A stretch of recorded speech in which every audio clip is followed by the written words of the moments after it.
Para pemirsa yang berbahagia, selamat datang pada program kami Presiden Eksekutif Club, sebuah ajang berkumpulnya tokoh-tokoh bangsa untuk memberikan sumbangsih bagi Indonesia.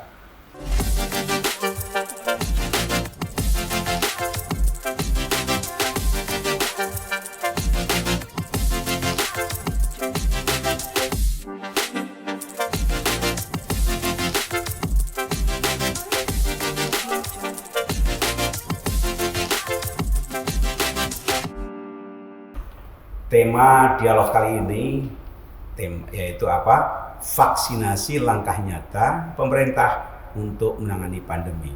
Nah, ada 3 pertanyaan mendasar ya yang akan kita bahas sore ini bersama Bapak Dr. Esti Darmono, biasa narasumber tetap yaitu founder dan chairman Jababeka. Lalu ada tamu kehormatan yang sangat istimewa yang kita pasti sudah akrab ya wajahnya, Profesor Dr. Amin Subandrio PhD. Beliau ini merupakan ketua lembaga Eijkman yang memang bergerak dalam penelitian bidang molekuler, termasuk tentu di dalamnya masalah virus corona. Dan saya sendiri sebagai moderator. Pertanyaan pertama itu nanti seputar apa sebabnya terjadi pro kontra dalam masyarakat menanggapi vaksinasi ini. Tentang vaksin ini banyak sekali pro kontra. Nah, lalu pertanyaan kedua, kalau ini tidak segera disikapi dengan cepat dan tepat, apa dampaknya, kerugiannya bagi kita semuanya? Baik kerugian bagi dunia pendidikan, ekonomi, sosial, dan sebagainya. Yang ketiga nanti kita bahas seberapa jauh persiapan pemerintah sungguhnya untuk melakukan vaksinasi ini, dan pertanyaan penutup tentunya bagaimana mestinya kita mengedukasi masyarakat agar masyarakat itu bisa siap dan merasa terbantu dengan program pemerintah ini. Nah, oleh karena itu saya akan langsung bertanya kepada Bapak Profesor Dr. Amin Subandrio. Terima kasih Pak kedatangannya pada forum ini. Terima kasih diundang. Pasti akan memberikan satu wawasan bagi para pemirsa. Pertanyaan pertama, mengapa masyarakat itu masih juga timbul simpang siur pro kontra tentang vaksin ini? Terima kasih Prof. Komarudin, Prof. Pak Darmono. Jadi kalau kita bicara pro kontra vaksin, mungkin kita harus juga sedikit ke hulu. Pro kontra, apakah COVID ini masih ada atau tidak? Ya. Survei menunjukkan bahwa sekitar 20-30% masyarakat kita ini masih meragukan apakah COVID ini sebenarnya ada atau tidak. Nah, kalau mereka masih tidak percaya bahwa COVID ini ada, ada atau tidak ya, tentu juga ada keraguan apakah vaksin itu perlu. Ya. Nah, kemudian ketika kita sudah masuk ke kelompok yang memang bersedia untuk divaksin, jadi kita lihat ada 2 ekstrim, kelompok yang menolak vaksin sama sekali, dan ada kelompok yang menerima vaksin sama sekali, bahkan mengejar, mau bayar berapapun mereka akan mau divaksin. Tapi di tengah-tengah ini ada beberapa yang mau tapi ragu-ragu, atau menolak tapi ragu-ragu gitu ya. Jadi yang kita sebut sebagai vaksin hesitance itu, masih ada keraguan. Nah, di survei lagi ternyata masih ada juga 30% orang yang meragukan vaksin. Ya. Nah, ini yang mungkin akan menjadi topik pembicaraan. Nah, sekarang kita mulai dengan ini. Sungguhnya apa urgensi vaksinasi ini? Ini penting sekali. Kalau masyarakat belum yakin, maka bisa juga ogah-ogahan pro kontra. Yang pertama ini ahlinya ya, saya sendiri merasa dan yakin itu sangat urgen. Tapi kalau ahlinya yang bicara kan lain. Jadi tolong jelaskan pada masyarakat bahwa vaksinasi ini sangat urgen dan mengapa. Dan nanti saya akan tanya pada Mas Darmono, apa dampaknya bagi kehidupan ekonomi kalau vaksinasi itu lamban dilakukan. Jadi pertama itu dulu, bagaimana meyakinkan masyarakat bahwa vaksin ini sangat vital. Jadi vaksin sudah diketahui sejak lama bisa membantu mengatasi infeksi, baik itu pada perorangan maupun pada kelompok. Nah, dikaitkan dengan COVID-19 ini, vaksin ini bukan masalah perorangan saja. Memang intinya adalah kita memberi vaksin seorang menjadi kebal. Tetapi apabila itu terjadi pada satu kelompok, apalagi kelompok yang besar, maka satu, dia akan membantu mengatasi pandemi ini.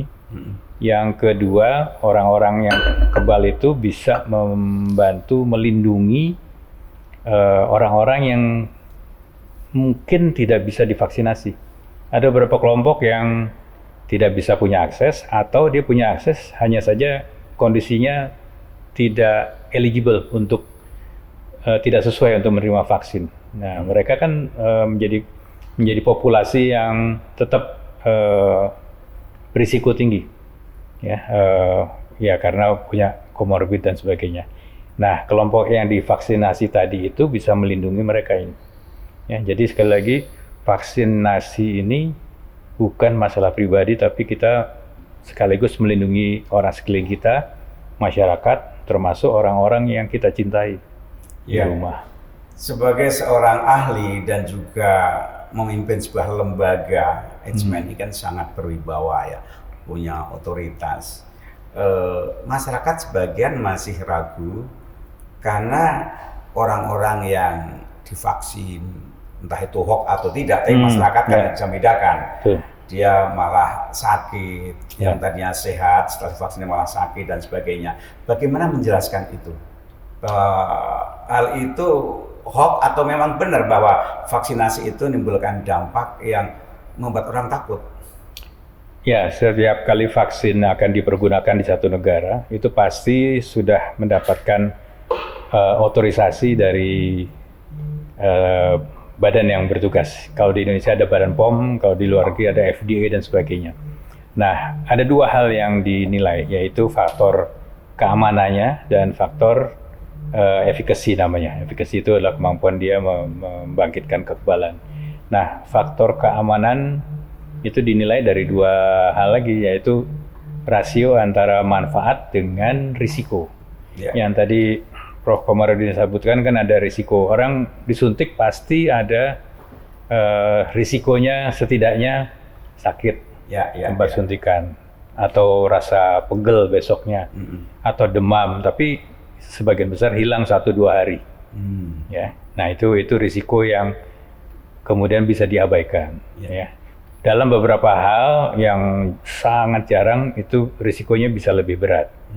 Nah, tapi kalau kita lihat dari manfaatnya itu bisa melindungi seorang dari infeksi, bisa membuat dia sakitnya lebih ringan, bisa mencegah kematian. Nah, itu manfaatnya jauh lebih besar daripada risikonya, itu maka dianggap sebagai secara safety, keamanan itu yang bisa diterima. Ya, itu menjadi dasar Badan POM itu akan memberikan persetujuan. Nah, jadi kita sebagai anggota masyarakat, begitu Badan POM sudah memberikan persetujuan, harusnya kita mempercayai. Karena untuk bisa menilai itu tidak sembarangan. Berbagai dokumen dipelajari semua, mulai dari uji klinik fase 1, fase 2, fase 3, semuanya dipelajari untuk memastikan bahwa itu aman. Nah, yang vaksin yang sekarang sudah mulai disuntikan, dari laporan teman-teman yang ada di Bandung itu sampai sejauh ini tidak pernah dilaporkan ada kejadian yang serius. Ya, selain yang tadi cuman pegel-pegel atau katanya cuma ngantuk gitu. Nah, saya ke Mas Darmono ini sebagai pengusaha dan juga wakil masyarakat, vaksinasi ini mestinya kan memberikan harapan ya. Yang selama ini ekonomi hampir dikatakan lumpuh, dan vaksinasi ini mestinya ada harapan baru.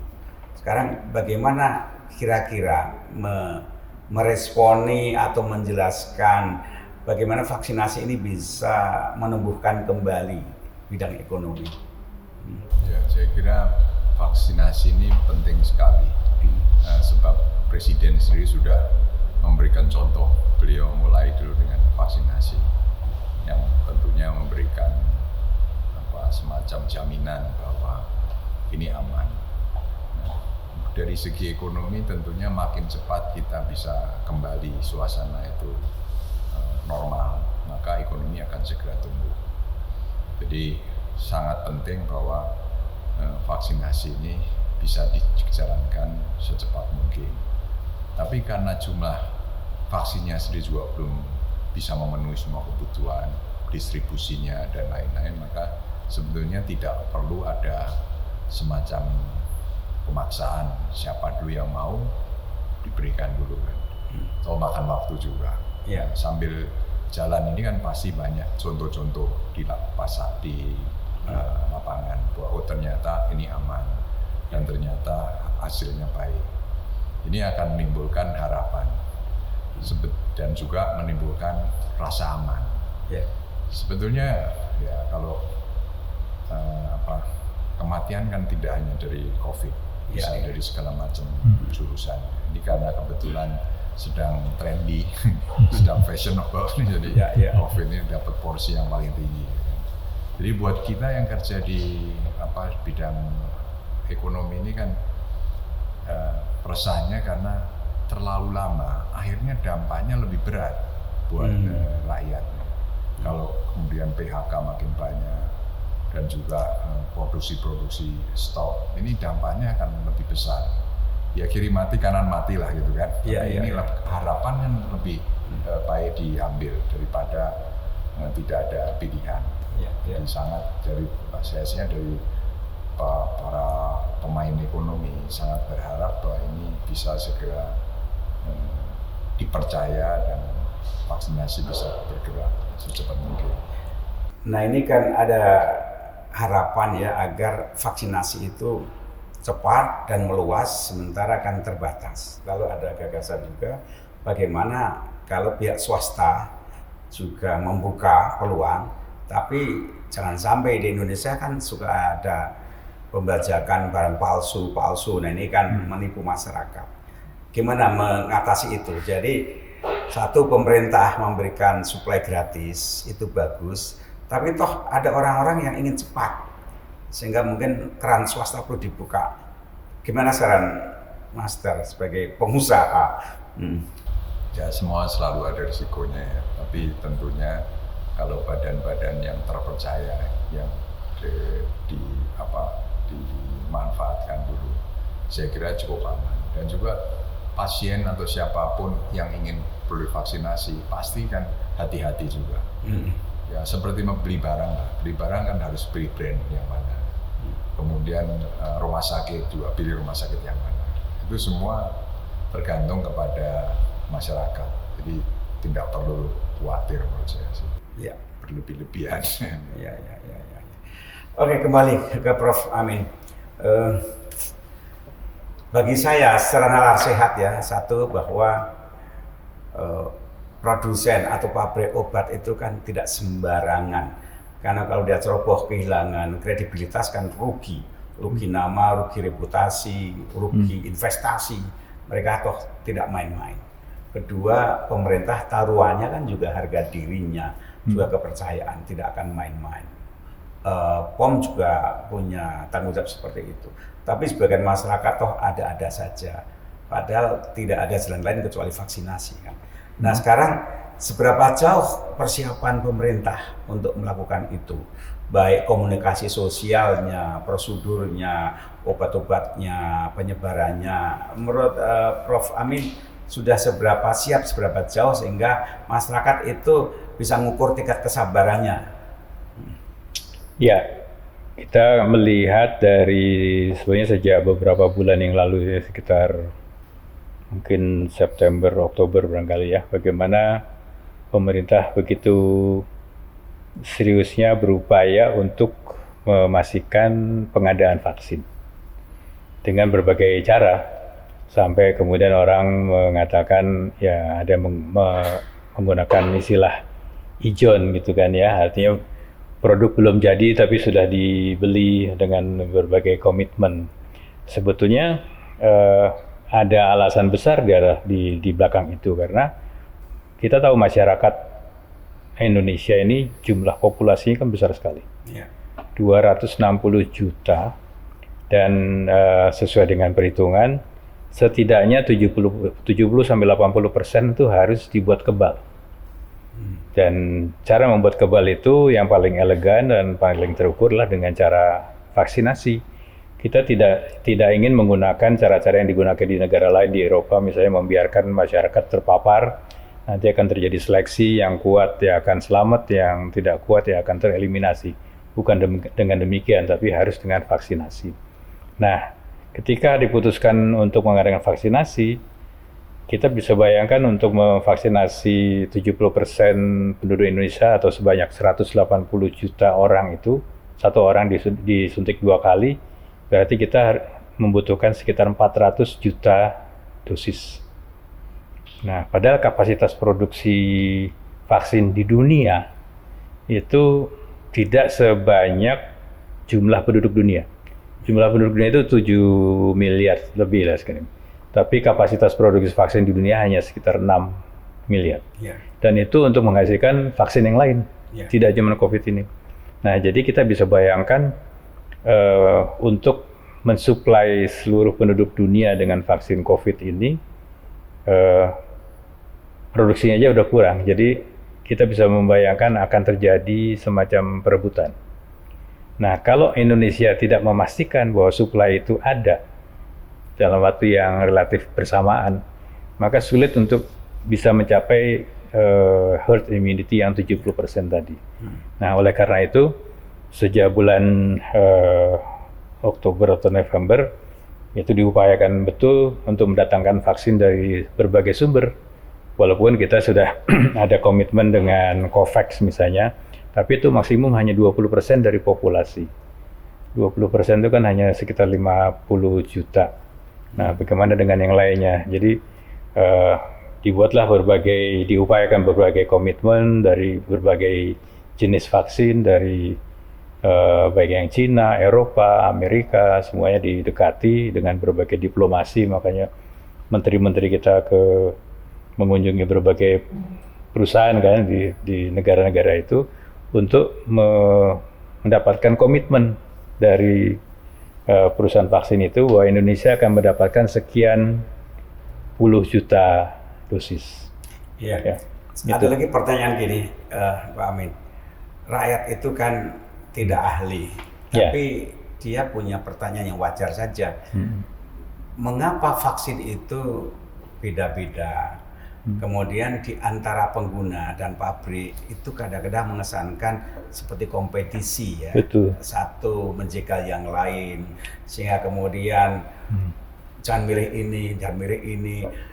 Bagaimana menjelaskan vaksin yang berbeda-beda itu? Sikapnya mestinya bagaimana masyarakat?